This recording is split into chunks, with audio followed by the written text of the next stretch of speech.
Because victory also reveals your values. What are those things that you prioritize in your life?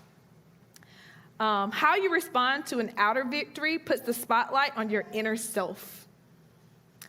So, much of our discussion so far has been around, the Israelite army, but what about the opposing force?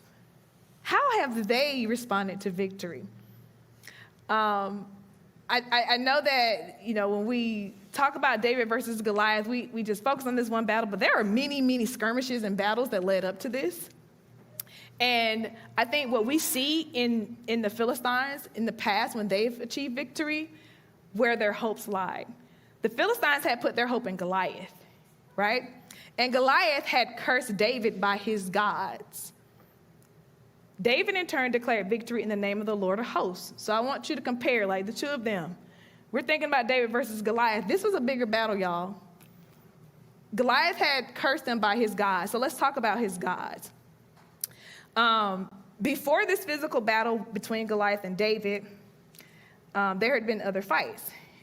And so in 1 Samuel, chapter 4, the Israelites, they were engaged in battle with the Philistines, and they suffered defeat, right? And in their desperation, they decided to bring the Ark of the Covenant. So the Ark of the Covenant was something that symbolized the presence of the Lord and God's glory. And so 1 Samuel chapter 4, verse 3 says, "And when the people came to the camp, the elders of Israel said, 'Why has the Lord defeated us today before the Philistines? Let us bring the Ark of the Covenant of the Lord here from Shiloh, that it may come among us and save us from the power of our enemies.'" Here's the problem. They're treating it like a lucky charm. Right.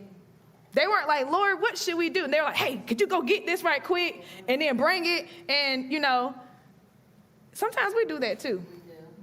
We treat God like a lucky charm, like, "Lord, let me just say this prayer right quick. Maybe you can just help me." Like, we're already in the battle, but he didn't tell you to go there. But now you're in the battle, and you're like, "Well, let me just see if I can just conjure up the presence of the Lord."